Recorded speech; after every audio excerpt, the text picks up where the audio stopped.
Tonight, we're hearing from the man accusing Clovis police of excessive force and brutality.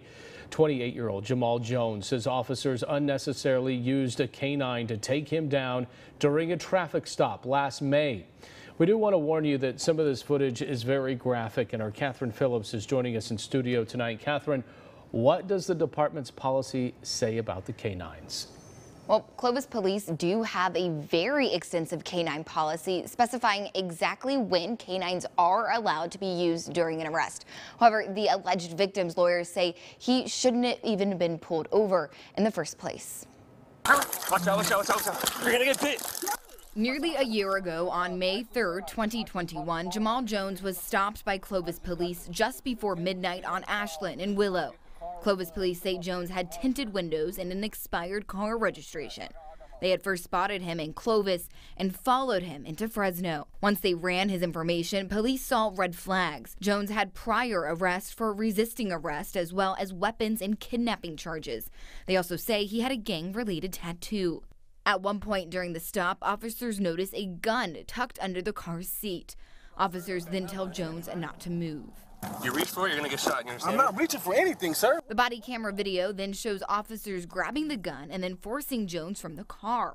The video then shows officers tasing Jones multiple times, but he's still not in handcuffs. Stop reaching. You understand me? Stop. Once Jones is on the ground, the body camera video shows an officer going back to the police car for a canine and tells Jones the dog is about to bite. His lawyers say police didn't have the right to pull Jones over in the first place and that the stop was racially motivated. He had no reasonable suspicion that Mr. Jones had committed a crime, was committing a crime, or was going to commit a crime. But we really know what this is. He was black. At the hospital, Jones says the officers made racially charged comments to him, which Clovis police flat out deny. Some of the statements that were said earlier today that were completely inaccurate. After reviewing the traffic stop, Clovis Police Chief Kurt Fleming says the officers followed department procedures. The Clovis Police Policy Manual details dozens of pages of excessive force and canine use policies, including a line that says canines can be used if the individual is physically resisting or threatening to resist arrest, and the use of a canine reasonably appears to be necessary to overcome such resistance. Mr. Jones is still fighting. He's actually getting up at this point, trying to run away. We still have not searched him. We don't know if there's additional weapons on his person. This is all going on.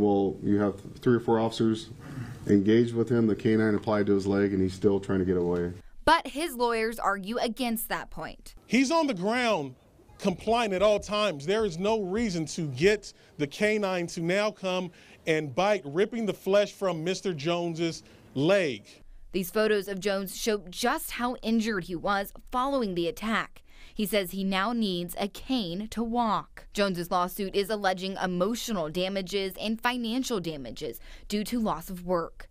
Despite this, he says the outcome could have been worse. Thought I was going to lose my life that night. Now, because of this traffic stop, Jones is facing 3 felonies, including possession of a firearm by a felon, carrying a loaded firearm in public, and having a concealed firearm in a vehicle. He has pleaded not guilty. Live in the studio tonight, Catherine Phillips, KC24, local news that matters.